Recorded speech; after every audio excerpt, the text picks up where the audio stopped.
صلی اللہ تعالی علیہ وسلم صلو علیہ الصلوۃ والسلام علیک یا رسول اللہ یا نبی اللہ یا حبیب اللہ صلی اللہ علیہ وسلم۔ حضرات گرامی،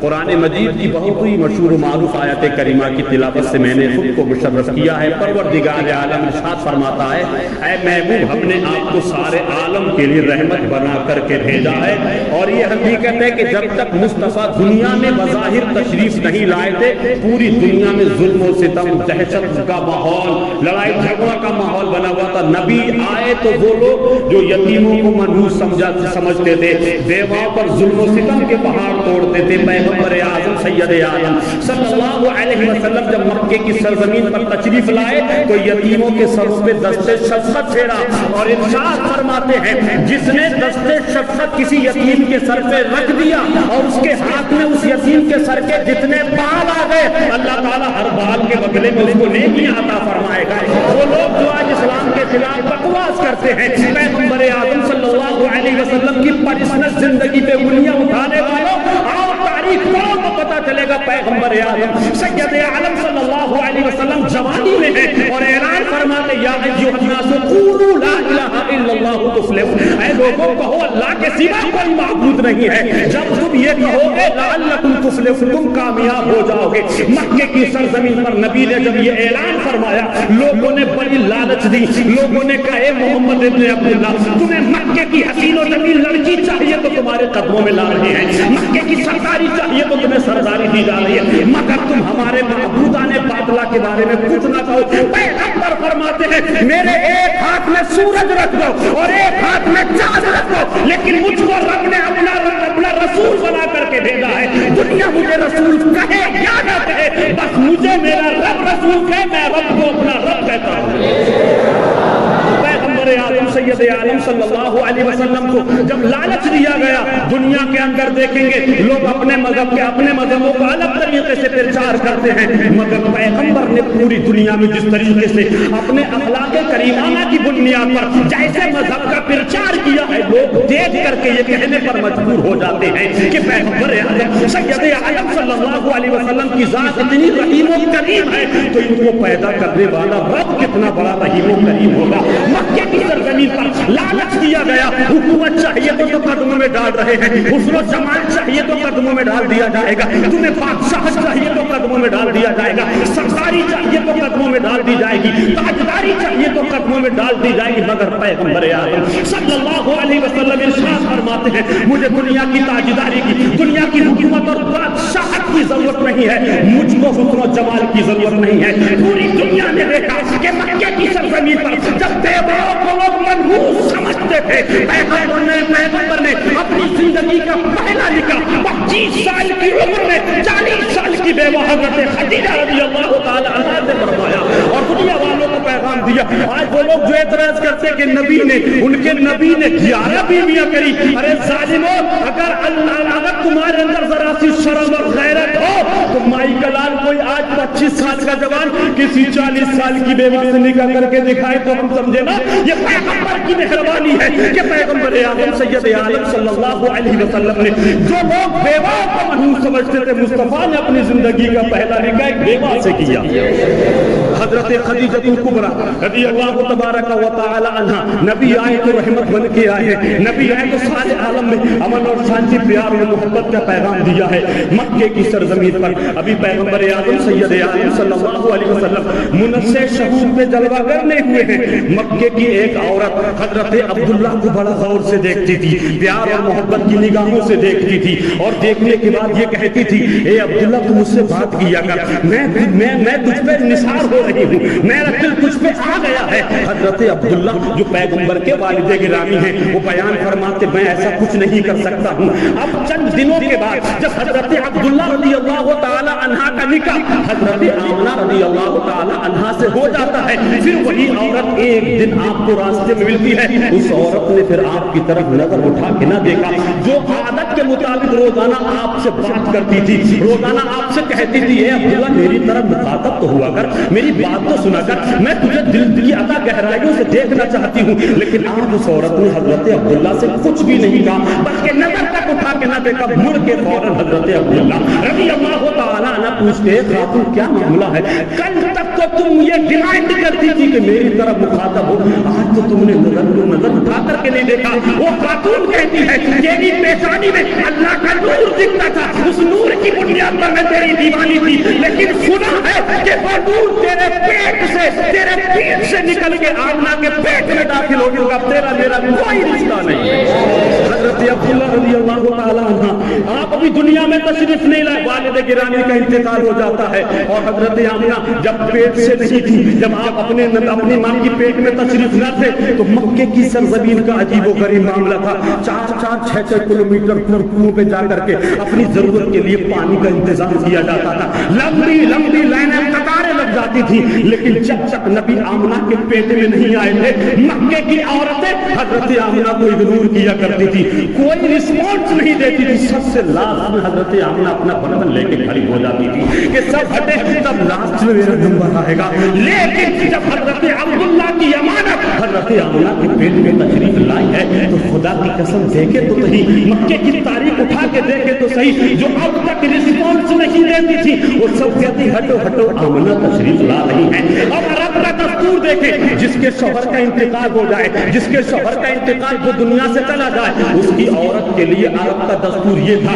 کہ وہ نیا کپڑا نہیں پہن سکتی تھی، وہ خوشبو نہیں لگا سکتی تھی، وہ میک اپ نہیں کر سکتی تھی، وہ بناؤ سنگار نہیں کر سکتی تھی۔ لوگوں نے دیکھا جبکہ اس وقت حضرت عبد المطلب جو میرے آقا کے دادا ہیں، مکے کے متولی ہیں، مکے کی کعبے کی ذمہ داری حضرت عبد المطلب کے ہاتھوں میں، لوگوں نے کہا اے عبد المطلب ہم تو دوسروں کے بارے میں محسوس کرتے ہیں، لیکن اب عرب کے دستور کے خلاف، عرب کے آئین کے خلاف، عرب کے قانون کے خلاف اگر کوئی دھجیاں اڑا رہا ہے تو تمہارے مرحوم بیٹے کی بیوی حضرت آمنہ ہے جو عرب کے دستور کے خلاف جا رہی ہے۔ ہم نے دیکھا ہے کہ وہ جب گلی سے گزرتی ہے تو خوشبو آتی ہے، کیا مطلب ان کو عرب کی تاریخ کے بارے میں معلوم نہیں، عرب کا دستور معلوم نہیں، جس کے شوہر کا انتقال ہو جائے وہ بیوہ عورت خوشبو نہیں لگا سکتی، وہ نیا کپڑا نہیں پہن سکتی، وہ بناؤ سنگار نہیں کر سکتی۔ حضرت عبد المطلب نے جب اپنے بیٹے کی بہو کے بارے میں یہ شکایتیں سنی تو ایک دن شام کے وقت میں تشریف لائے، اور تشریف لانے کے بعد کہتے ہیں بیٹی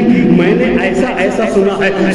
کہ تم عرب کے قانون کے خلاف جا رہی ہو، سنا ہے کہ تم عرب کے دستور کے خلاف جا رہی ہو، تمہیں معلوم نہیں جس کے شوہر کا انتقال ہو جائے وہ خوشبو نہیں لگا سکتی، وہ بناؤ سنگار نہیں کر سکتی، اور یہ کیا اب تک تو لوگ مجھ سے کہتے تھے، لیکن اب میں دیکھ رہا ہوں گھر کے اندر تم اس کمرے میں جا رہی ہو تو خوشبو، اس کمرے سے ادھر جا رہی ہو تو خوشبو، یعنی آس پاس میں جو ضرورت کے کام انجام دے رہی ہو خوشبوؤں کے ہلے پھوٹ رہے ہیں، کیوں عرب کے خلاف جا رہی ہو، کیوں عرب کے قانون کی دھجیاں اڑا رہی ہو۔ حضرت آمنہ نے جب اتنا سننے کے بعد عرض کرتی ابا جان آپ نے پوچھ ہی لیا ہے تو سن لیجئے، میں نے عرب کے دستور کے خلاف کوئی قدم نہیں اٹھایا ہے، میں نے عرب کے قانون کی دھجیاں نہیں اڑائی ہیں، میں کیا کروں جب سے تمہارے بیٹے مرحوم بیٹے عبداللہ کی امانت میرے پیٹ میں آئی ہے، میں گلیوں سے گزرتی ہوں تو گلیاں مہک جاتی ہیں، حد تو یہ ہو گئی کہ جب میں جنگل سے گزرتی ہوں راستے میں کوئی درخت پڑتا ہے وہ درخت آواز دیتا السلام علیکہ یا ام رسول اللہ، اے اللہ کے رسول کی ماں تجھ پہ سلام کی ہو۔ میں نے عرب کی دھجیاں نہیں اڑائی ہیں، حیرت ہے، اندازہ لگا لیجئے اگر میں راستے سے جا رہی ہوں اور جانے کے بعد راستے میں پتھر کے ٹکڑے ملتے ہیں تو وہ بھی زبان حال سے کہتے ہیں السلام علیکہ یا ام رسول اللہ، درخت دیکھ کے مجھ سے کہتے ہیں السلام علیکہ یا رسول اللہ، اور میں نے اپنی کچی مٹی کی کچی دیوار پہ ہاتھ لگایا ہے، سامنے دیکھ لو تم گواہ ہو، یہ مٹی اس سے پہلے میرا ہاتھ نہیں لگا تھا، خوشبو نہیں تھی، لیکن میں نے ہاتھ لگایا تمہارے سامنے، میرا کچا مکان کتنا خوشبو سے معطر ہو رہا ہے۔ ابا جان حد تو یہ ہو گئی کہ جب یہ امانت میرے پیٹ میں نہ تھی مکے کی عورتیں مجھے کوئی عزت نہیں دیتی تھی، میں سب سے لاسٹ میں کھڑے ہو کر کے اپنے نمبر کا انتظار کرتی تھی، لیکن جب سے عبداللہ کی امانت میرے پیٹ میں آئی ہے ساری عورتیں کہتی ہیں اہلا و سہلا مرحبا، ہٹو ہٹو آمنہ کو آنے دو، ہٹو ہٹو آمنہ کو آنے دو۔ آمنہ کو آگے لانے کا مطلب کیا ہے؟ مطلب یہ ہے کہ جب حضرت آمنہ کے پیٹ میں مصطفیٰ ہے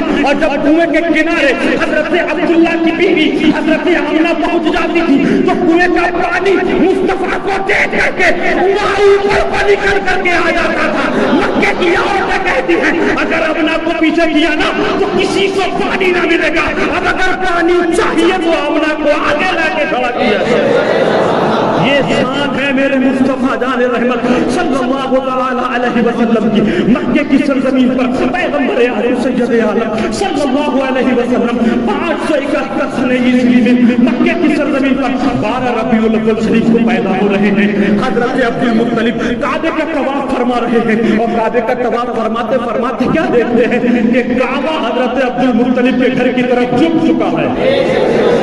کعبہ اس سے پہلے کہیں نہیں جھکا. یہ کعبہ مصطفیٰ کے گھر کی طرف حضرت عبد المطلب کے گھر کی طرف جھکنے کا مطلب کیا ہے؟ فوراً نماز مکمل کی, آئے اور آنے کے بعد پوچھا کیا معاملہ ہے؟ پتا چلا کہ تم دادا بن گئے ہو, پتا چلا محمد ابن عبداللہ پیدا ہو گئے ہیں. معلوم یہ ہوا کہ جو کعبہ تھا وہ مصطفیٰ کی آمد کا انتظار کر رہا تھا, اسی لیے احمد رضا فرماتے ہیں شہنشاہ کا روضہ دیکھو, ارے کعبہ تو دیکھ چکے, کعبے کا کعبہ دیکھو. میں کہتا ہوں کعبے کو جو مقام ملا ہے وہ مصطفیٰ کی ولادت سے ملا ہے. مقام ابراہیم جو مقام ملا ہے وہ مصطفیٰ کی ولادت سے ملا ہے. مکے کی سرزمین کو جو مبارک وادیاں ملی ہے مصطفیٰ کی ولادت سے ملی ہے. اور صرف یہی نہیں, ساری کائنات کو جو وجود بخشا ہے مصطفیٰ کی ولادت کے ذریعے. پیغمبر اعظم سید عالم صلی اللہ تعالی علیہ وسلم مکے کی سرزمین پر منزہ شہور پر جو لوگ ہوتے ہیں, آج ہم اپنے گھروں کو روشن کرتے ہیں, روشنیاں کرتے ہیں, اپنے گھروں کو دلہن کی طرح سجاتے ہیں, اپنی مسجدوں کو دلہن کی طرح سجاتے ہیں, اپنے مدرسوں کو دلہن کی طرح سجاتے ہیں, اپنے محلوں کو دلہن کی طرح سجاتے ہیں. پھر بھی لوگوں کو تکلیف ہوتی ہے, پھر بھی لوگوں کو اعتراض ہوتا ہے, میاں مسجد ہم نے سجائی ہے, تکلیف تمہیں کیوں ہو رہی ہے؟ گھر ہم سجا رہے ہیں, تکلیف تمہیں کیوں ہو رہی ہے؟ محلہ ہم سجا رہے ہیں, تکلیف تمہیں کیوں ہو رہی ہے؟ مدرسہ ہمارا سج رہا ہے, تکلیف تمہیں کیوں ہو رہی ہے؟ جھنڈا ہم اپنی مسجد کی چھت پہ لگا رہے ہیں, تمہیں تکلیف کیوں ہوتی ہے؟ جھنڈا ہم اپنے گھر میں لگاتے ہیں, تمہیں کوئی تکلیف ہوتی ہے؟ ارے تم نہ کرو. اور اوپر سے یہ اعتراض کرتے ہیں کہ سرکار 12 تاریخ کو پیدا نہیں ہوئے, 8 تاریخ کو پیدا ہوئے, تو مہربانی کریں آپ 8 تاریخ کو جلوس نکال لیا کریں نا, ہم کو تو کوئی اعتراض نہیں, لیکن تم خود اچھا کام نہ کر کے ہم کو تو کم از کم اچھا کام کرنے دو. ہمیں تو مصطفیٰ کی آمد میں اہلا و سہلا مرحبا کے گیت گانے دو. اس لیے کہ اپنے مکان کی چھتوں پر جھنڈا لگانا یہ کسی دنیا دار کی سنت نہیں ہے, فرشتوں کے سردار حضرت جبریل کی سنت ہے. 3 گھنٹے حضرت جبریل کو دیے گئے اور حکم یہ ہے جبریل یہاں مت بیٹھو,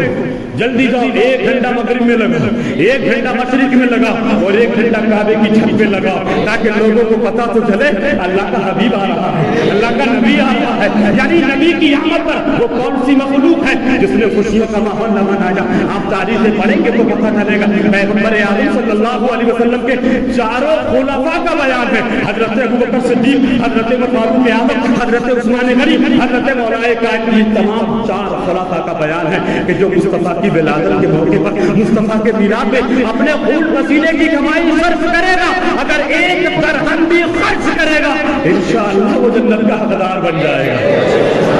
انشاءاللہ وہ جنتی بن جائے گا. اور ایسا نہیں, مکے کی سرزمین پر مکے کی تاریخ پڑھیں گے تو پتہ چلے گا کہ پیغمبر اعظم سید عالم صلی اللہ تعالی علیہ وسلم کا حال تو یہ تھا کہ وضو نہ تھے تو کچھ نہ تھا, وضو نہ ہو تو کچھ نہ ہو, جان ہے وہ جہان کی, جان ہے جو جہان ہے. مکے کی سرزمین پر ہے, پیغمبر اعظم سید عالم صلی اللہ علیہ وسلم کو پرورش کے لیے حضرت بی بی حلیمہ سعدیہ اپنے گھر لے جاتی ہیں, وہاں پرورش کا انتظام ہوتا ہے. اور عموماً ایسا ہوتا ہے ہمارے گھروں میں, آپ کے گھروں میں شام کا جب کھانا تیار کرتی ہے نا مائیں بہنیں, شام کا کھانے کا جب انتظام ہوتا ہے تو چھوٹے چھوٹے بچے رو رو کے پریشان کرتے ہیں نا, تو ماں کہتی ہے اے بیٹے کیا کر رہا ہے, تھوڑی دیر اس کو چھپا لینا, میں کھانا تو سکون سے بنا دوں. اگر چھوٹا بھائی رو رہا ہے تو بڑی بہن سے کہا جاتا ہے, چھوٹی بہن رو رہی ہے تو بڑے بھائی سے کہا جاتا ہے. مطلب کہنے کا یہ تھا کہ اس کو تھوڑی دیر باہر گھما لا, باہر اس کو کھلانا, دکان پہ لے جا, ٹہلانا, تاکہ یہ تو اس کو کھلائے گا, میرا تیرا وقت گزر جائے گا, اور میں چین سے کھانا بنا لوں گی,